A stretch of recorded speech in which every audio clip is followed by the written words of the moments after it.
Welcome, angry faithful, to the Friday What the Hell episode where we talk political banter and stuff that happened during the week that everybody's talking about, including us, apparently.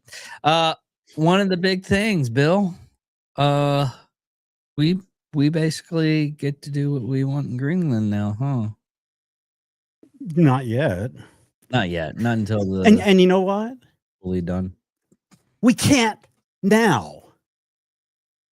Go ahead, Bill. You're the somewhat expert on it. Yeah. Under every YouTube video, every Facebook video post that's talking about Greenland, they're like little parrots. The liberals are like little parrots. Ooh, we could do anything we want already under the 1951 agreement. Ooh, we could have all the bases we want. And then the latest one is, yeah, all Trump is doing is create an agreement that's exactly like 1951, and then he's going to say it's his. No, we can't. In addition to the 1951 agreement, there was an amendment in 2004. The amendment in 2004 limits us to one base without all kinds of additional approvals. And then in 2009, they had a self-government act that kind of began to give them a little independence from Denmark, but not quite. It gave them, and that added to the 1951 agreement also. Between the two of them, we can't do dick without their approval. Lots of approvals. And I'll just go into some of them. I'll go into some of them and then go into how they'll slow it down. I'm going to be reading some of this because I've got like 60 pages of details, and I'm not going to read 60 pages, but I'm going to look for the summaries. And my question was, would the 2004 amendment require additional approvals? Yes, it introduced several new layers of consultation, environmental oversight, and local approvals. So to do anything in Greenland, it would require mandatory consultation. The U.S. is now explicitly required to consult with and inform both Danish and Greenlandic governments before making any significant changes. An environmental subcommittee, they actually have a party that's the environmental party over there. Oh. So you have to have an environmental subcommittee that was established to regularly address pollution and nature. It wasn't formally managed in the 1951 pact. Let me skip down to the actual approvals that would be required. This is if we wanted to expand our base, put a new base in, or a strategic outpost that would be for like missile defense batteries. And I've got details into the Golden Dome, how it will defend against missiles, drones, underwater threats. It's multiple layered. Imagine, on an aside, that Elon already had a contract signed and funded by Biden administration for this, thought up under Trump, signed by Biden. So when they say, oh, conservative Trump, no, the beginning of this, and what it's going to require is a minimum of 400 satellites. Right now, it looks like a constellation of 600, possibly up to 12,000 satellites. Yeah, pretty awesome. But anyway, while the original 1951 agreement granted U.S. broad authority to operate and establish defense areas, the 2004 update added specific hurdles. Mandatory consult and inform process. The 2004 agreement requires the U.S. to consult with and inform both Danish and Greenlandic governments prior to any significant changes to military facilities. Dual approval requirement. Due to Greenland's 2009 Self-Government Act, any new military bases or major expansions now require explicit consent of both Denmark and Greenland, navigating two sets of national interest and legal systems is inherently slower than the previous bilateral process.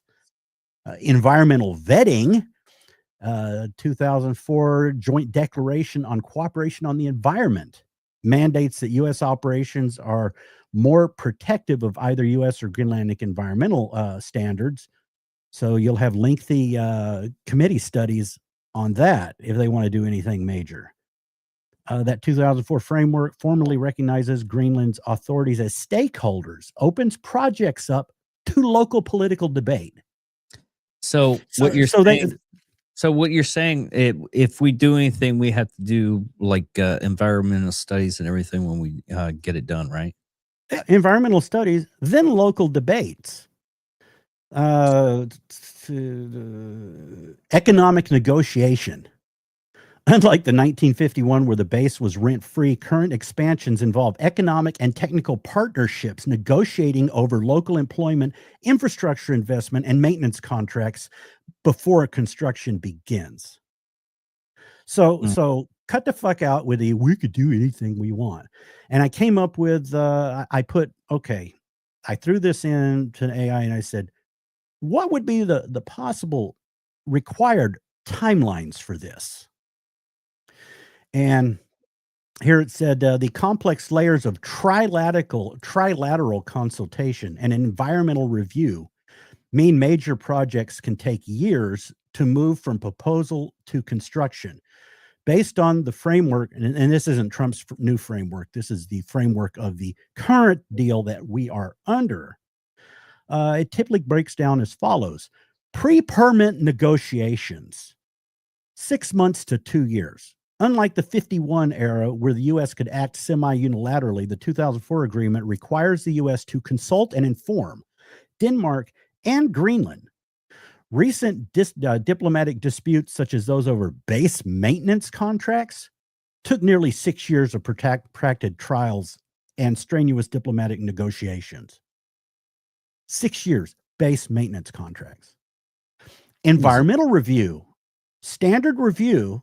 A federal environmental assessment for similar projects average 14 months. Complex projects, large-scale infrastructure often requires more rigorous environmental impact statements, which average 4.5 years. Greenland specifics, the current framework requires adherence to be more protective of either U.S. or Greenlandic standards, which can add time if local Greenlandic authorities require additional site-specific data on fragile Arctic ecosystems. I don't know, some little bitty cold bug or something. One more, the dual consent hurdle. Because of Greenland's 2009 Self-Governance Act, any expansion that falls outside of existing defense areas effectively requires 2 separate national approvals. If both parties are aligned, this can be handled by the U.S. Greenland Joint Committee, which typically meets once or twice a year. So yeah, there's a lot of hurdles just to get the Golden Dome. That's what all of this is initially for. It's the Golden Dome. Yeah. And there's 2 I had came up with, and I may have mentioned it last week, the COFA, Compact of Free Association. Did I mention that? Not in it yet. Well, there's a second one that I heard that they're considering. I had mentioned for about 3 weeks, I've been putting posts out on that as a framework. It's the same deal we have with the Marshall Islands. They have independence. They're an independent entity. We have the rights to basically do anything militarily that we want in the Marshall Islands. But you heard someone said something about that we would get chunks of land. You may have people probably heard that somewhere. Yeah. Now, Trump came back and said no, but on the news today that the chunks of land is called a sovereign base area. And it's like an agreement that the UK has with Cyprus. Okay. And we could locally compare. We could locally make an example of that. Shepherd Air Force Base. Do you realize what most of Shepherd is? The land. Who owns it? No. When a It's fed- base, in general, they want to put a base there, that piece of land actually secedes from the state. yeah, it's federal property. It's the reason why I can't bring a firearm onto that base because it's considered federal property. But on the base, you will notice that there are also Wichita Falls police. They are allowed. Okay, Wichita Falls police are allowed onto that base, depending on The area. uh not area. Depending on one, it is a little bit in the area, and two, if local police are needed for an investigation. Well, not all of that base is federal. Not all of that base seceded from the state. They did an expansion of the runway. And when they expanded the runway, they didn't do the secession, they did a 99-year lease. So Hmm. part of the base falls under state regulations, not federal. So actually, if you work in that location, Texas right to work law applies to you. Ew. Yeah, that's how I fought. I fought the union based on that because I had a friend who was a military police when I worked on the flight line, and I saw the Wichita police out there, and I asked him, I said, "What is the deal with that?" And he says, "Here," and he pulls out this little map he carried with him, and it was a map showing the locations of the base that were on the lease and the part that was actually owned by the government. Oh, nice. And then when I started talking about fighting the union, he went, "Oh, they took all those maps from us. I can't show you those anymore." Ah, So I went down to the plat office I was going to try to figure out how to use the plat things where you pull out the big drop down of the land. And I said, "Yeah, I've never been here before. I'm doing this and yeah, I need to learn this." "Oh, okay. Let me show." "Yeah, I'm trying to fight a union." "Figure it out yourself." They walked out and closed the door. oh wow.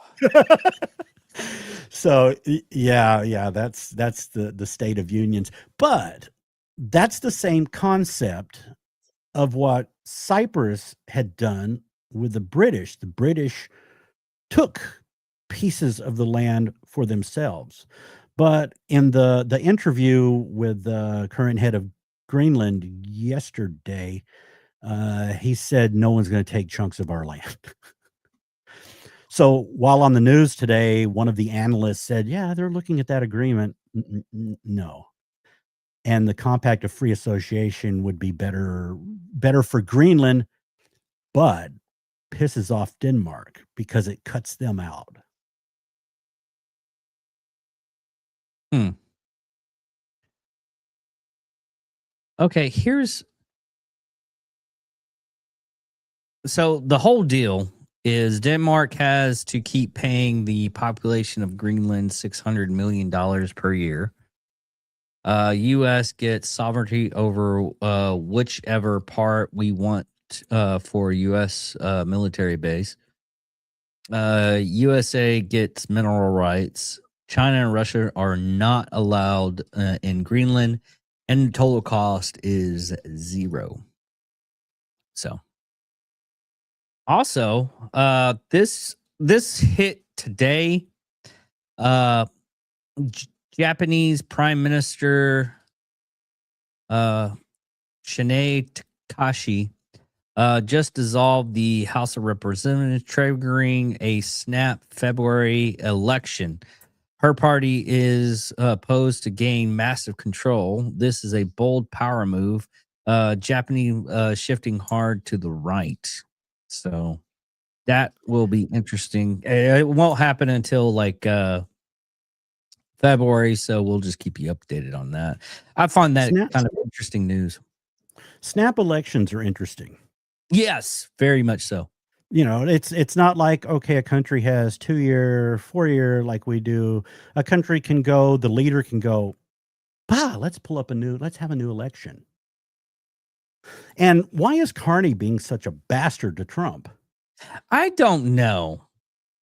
Carney is being a bastard to Trump. He's been trying to get complete power in Canada, and they have been his party as liberals have been coaxing conservatives over to cross the line and change to liberal. And that's pissing off a lot of people. He's only a couple of seats away. The one thing that riles the Canadians up is it's Trump's fault. It's Trump's fault. Trump's doing it. So my theory on this is he did his little stunt with Trump, little globalist Carney. He did his little stunt, and he's going to come back and he's going to go, look at evil orange man. Let's call a snap election. So he gets his base pre-riled, then calls the election, knowing his base is already riled. Then he could get people, he could get his voters out and take complete control of Canada. That's what's behind him. And it's like they blame everything on Trump. Their environmental green crap. They had they just laid off a bunch of people from an aluminum steel factory. What they did was they had to upgrade their furnaces to arc electric furnaces from gas furnaces. Well, they had to do that for the carbon-based adjustment mechanism that I think I've mentioned. I won't go into it, be very detailed, but basically it's why we need to stop buying products from Europe. They are not our friends, and from Canada, because they're going to screw us with, oh no, it's Trump's tariffs. No, it's their environmental shit increasing our costs. But they installed this furnace. It caused them to fire a lot of people. Carney comes out and the rest of the liberal Canadian media, oh, look what mean old Trump did, pull into business from aluminum and steel from us. Well, the only thing is, about a year and a half ago, the damn company already said the number of people they were going to have to lay off due to this environmental upgrade. Yeah. So it was already there. It has not a damn thing to do with Trump. It is strictly their environmentalist green crap, which Greenland, I don't know, Greenland, eco-fascist Greenland, whatever. They are so filled with radical environmentalists that stop the 51st state shit.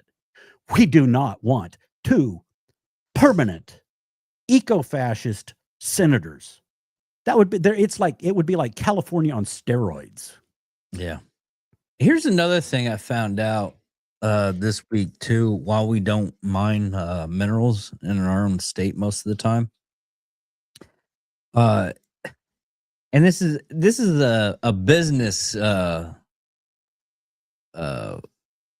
thing, because it's more effective and makes us more money by refining it and producing it than actually mining it ourselves and doing it that way. I read that on our on a Robinhood thing. Reason why we're getting Greenland and we're trying to get their rare earth minerals. Well, the rare earth minerals, one of the reasons we're trying to get that is right of first refusal. So we control who might even be able to mine there. We would control that right. And one of the things of right of first refusal, it's a key mechanism of the Compact of Free Association for, like I said, blocking Chinese access to the, I'm not going to pronounce the word, Kavanagh Field or something project that they were already working on, but also processing chains. The U.S. is pushing for a vertically integrated supply chain where Greenlandic ore is sent to U.S.-based facilities for refining, such as the planned facility in Louisiana. So we need to start the processing here. The stupid environmentalists who go, oh, it's so environmentally friendly. Look at some pictures of how it's processed. Look at the procedure of how it's processed. China doesn't give one crap about the environment. So you're totally ignoring that entire process and what it's doing for the environment. Did you check and see what happened with France? They got. You mean are you talking about the guy with the Macron where the blood vessel burst in his eye? No, they. Oh. That one's new. No. You saw that, right? No, I didn't see that. You didn't see Trump laugh about it, and he made a joke about it in his speech? No. What I was talking about, Macron was wearing blue aviator glasses while he was speaking. Oh. No, I was talking about how France took over a oil tanker through legal means. It was basically oh man, my eyes are itching right now. Sorry, folks. Basically what had happened is oil tanker was flying over with another flag, and it was a Russian oil tanker. So an oil tanker was flying over? Wow. Is that like Avengers? You know, got the oh, whoops. My mind's going. Williams humor segment. Yes. No, it was going really fast. Yes, it was flying. Going really fast.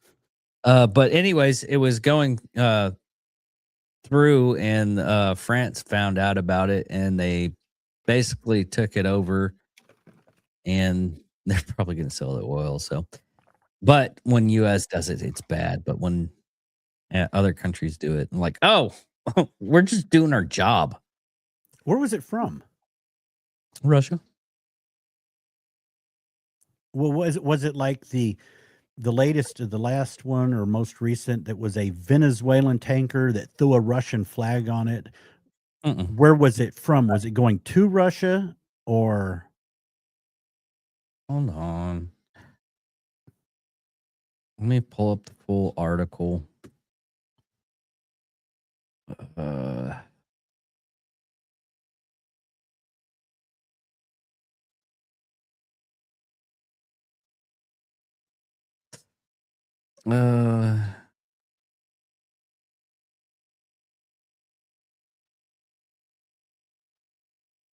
It was Mediterranean cells. So the cells were from okay. France Navy intercepts an oil tanker in the Mediterranean sailing from Russia. France Navy worked with intelligence provided by the United Kingdom on Thursday, intercepting an oil tanker in the Mediterranean Sea that was traveling from Russia. Its mission target, the sanctioned Russian Shadow Fleet, official says. French maritime authorities from Mediterranean said the ship, the Grinch, that's literally the name of the ship, is suspected operating with a false flag. The French Navy is escorting the ship to anchor for more checks. The statement says the tanker departed from the city of Mumaskin in northern Russia, it said, and oil revenue is a key part of Russian economy, allowing President Vladimir can't say his freaking name. Say it, Bill, for me. Putin. To pour money into the war effort against Ukraine without worsening inflation for everyday people and avoiding a currency collapse. France and other countries have vowed to crack down on the sanction-busting shadow fleet of oil tankers, which experts estimate numbers over 400 ships. They are also trying to secure deals with flag-carrying countries to make it easier to board the vessel. Russia is using what is described as a shadow fleet. We talked about this last week. We determined to uphold international law and to ensure effective enforcement of sanctions. French President what's his name? Macron. Macron. Emmanuel Macron. Yeah. Said it is a post about the interception with a photo showing a French helicopter hovering over the ship. I'm surprised they didn't see the ship and just run away. I mean, France. Yeah, it is France.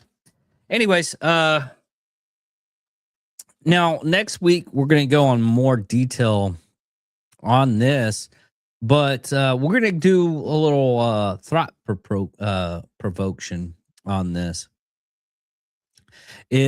What is your thoughts on the board of peace and getting rid of the UN?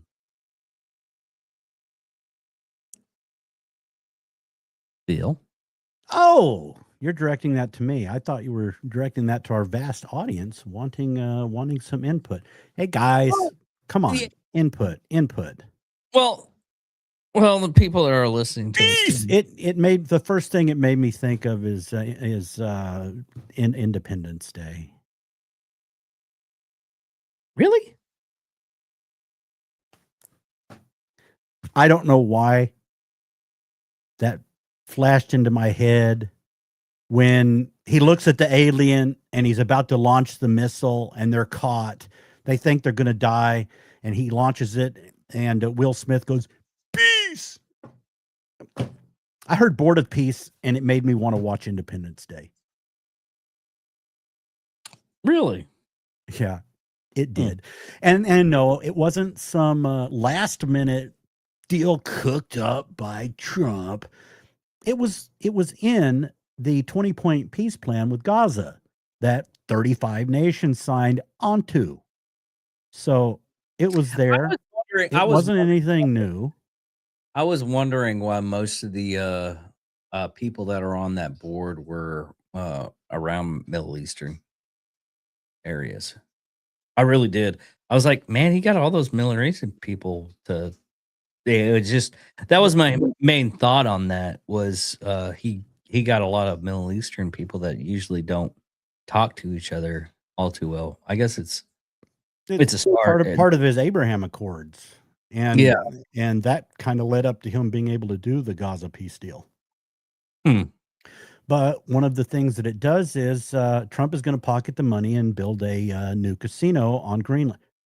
Oh, no.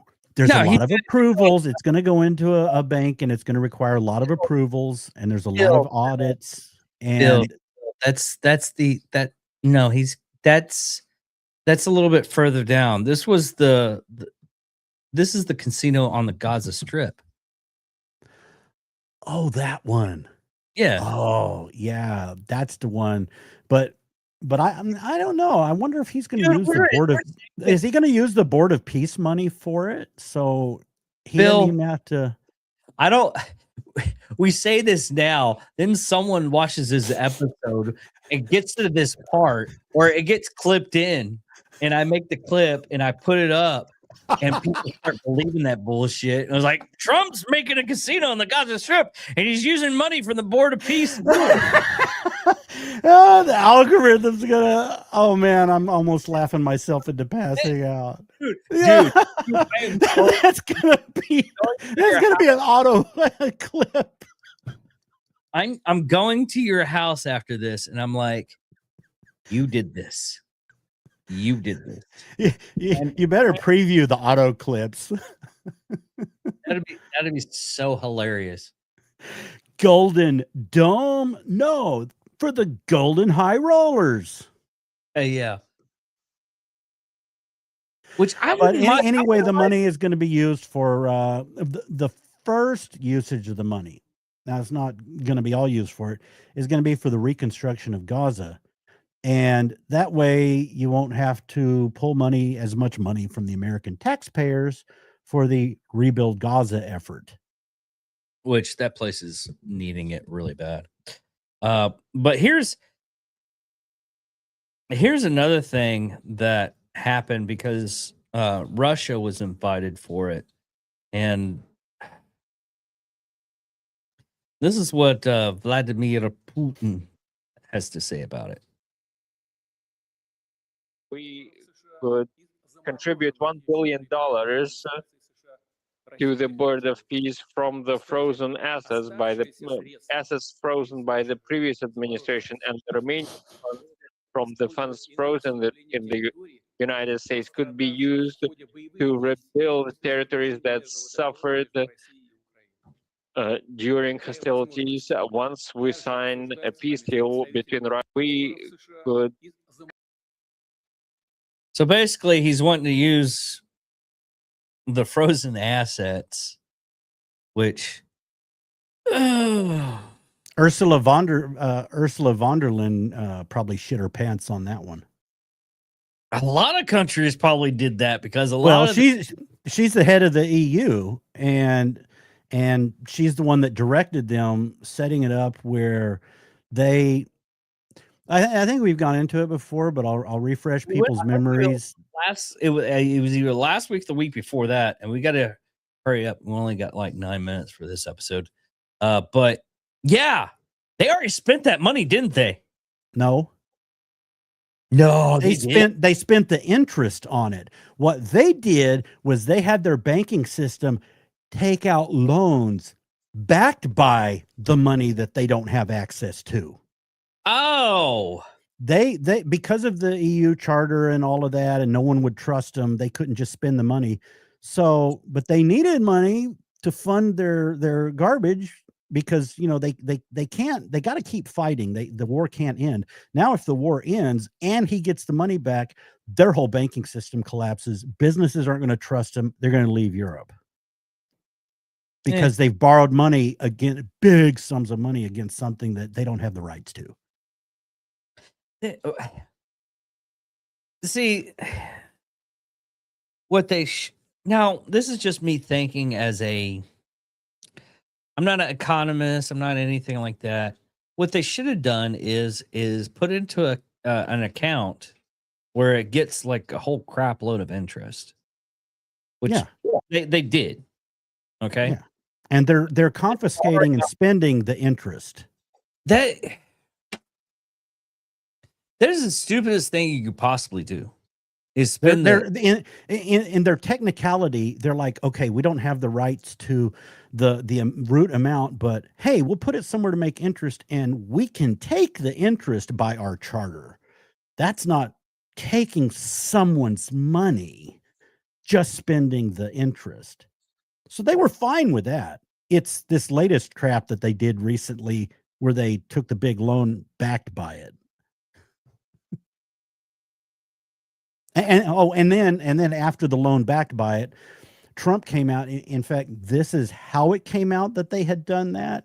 Trump said, we need to make a deal with Ukraine, and part of the deal should be Putin gets his money back. It's because Trump knew what they had just done. Yeah.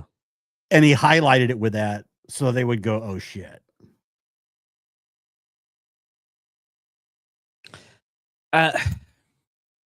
We're going to probably end up having to. I know we're already at a economic war right now. I mean, as soon as Trump went into office, he went all ham with it, which some of it I agree with, some of it I don't. It's just I'm not fully. I know what's happening, like with the whole Greenland thing. He was screaming out, "I'm going to take it. We're getting Greenland no matter what." And we're doing XYZ. I know it was a front. That's what he does. He'll say something like that. And then when it comes out, they're like, hey, listen, we realize that you want to do XYZ. Let's make a deal where you don't go in and cause casualties, which we weren't going to cause casualties anyways. I'm not taking it off the table does not mean I'm going to attack. Yeah. he doesn't take anything off the table to negotiate. Leaves it all out there.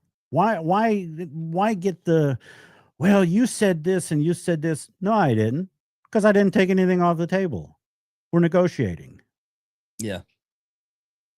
But it's just, in my opinion, though, I'm surprised they keep up with doing the same deals with them. That's one thing that just baffles me a little bit, because you can Which see deals? most of the deals that we've done so far. I mean, we pushed up stuff like to the 10th degree with like tariffs and everything, and then everybody backs down. I'm like, y'all do realize, I mean, he does do it. It was like, okay, you're gonna get these tariffs. Oh, you're working out with us now. Okay. Well, Yeah.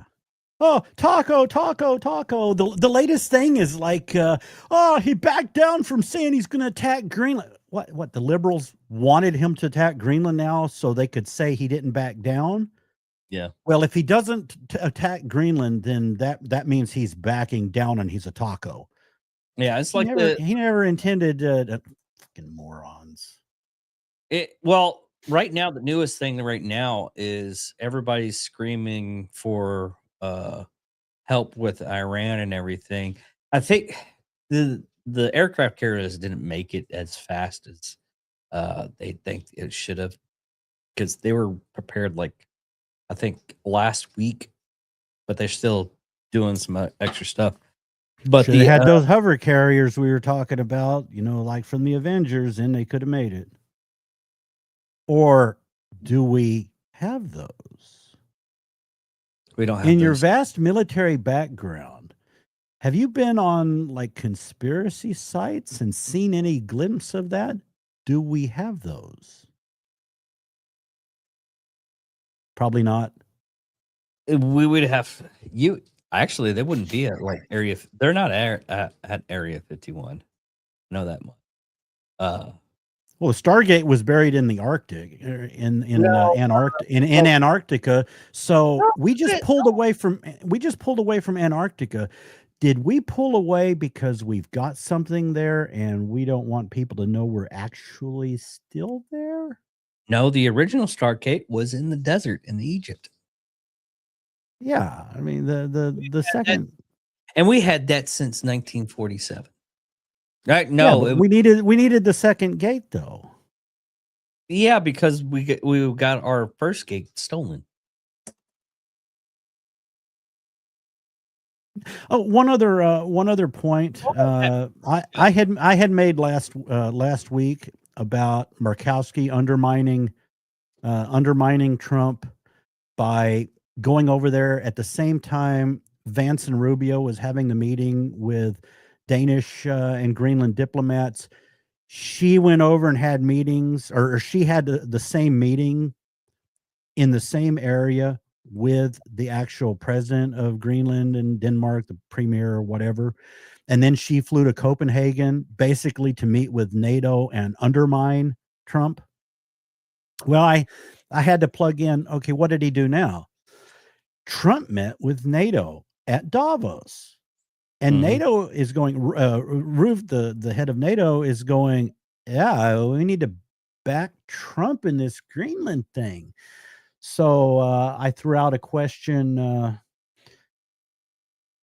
Let's see. Murkowski went to Copenhagen to undermine Trump's. I had been saying she was undermining his authority and all that. That would be the what is it called? Logan Act. Does it counter what Murkowski did? Is everything, or with him meeting with the NATO generals, did it completely counteract them? And this is what I got. Murkowski's trip to Copenhagen was designed to reassure the Danes, the adults in the room, the Senate would protect them. However, Trump's meeting with NATO Secretary General Mark Rutte changed the math. The military realism, once NATO generals saw the specs of the Golden Dome and Starshield integration, they realized this isn't just a real estate whim. It's the only technical answer to Russia's Oreshnik and S-500 systems. The result, by getting the NATO working group established. So he has established a working group. It has moved Greenland from a State Department diplomatic issue where Murkowski has influence to a NATO theater requirement where Pentagon and generals have the say. I don't know if that's a good idea, though, with NATO. It's much harder for a senator to undermine a plan that the Supreme Allied Commander for your, well, you got to look at, there's more going on with NATO than most people realize. We already have operations with NATO, with Greenland, and different components that are going to be the Golden Dome. We already have them going on. They're just not in the news. So there's a lot of NATO integration that when I dug into it, it went, oh shit, this is all going to be pieced together. We're even already working with Danish companies on components of the Golden Dome. Yeah, it's very, very, very interesting. And for homework for next week, people should look up Brilliant Pebbles. Brilliant Pebbles. Okay. Brilliant Pebbles. Well, Bill, you're welcome. Until next week. Thank you all for listening. Thank you all for watching. I'm David Dickerman. And I'm Wild William. Yeah, thank you all for watching. Thank you all for listening. Love you guys. Hope to see, listen, show up next week. Just show up. Yeah, and when you do show up, comment, people. We're looking. We're seeing. We'll react. Yeah, we'll react if it's positive. We'll react if it's bullshit. And we get a lot of that. Anyways, thank you all for listening. Love you guys. Later. Yep.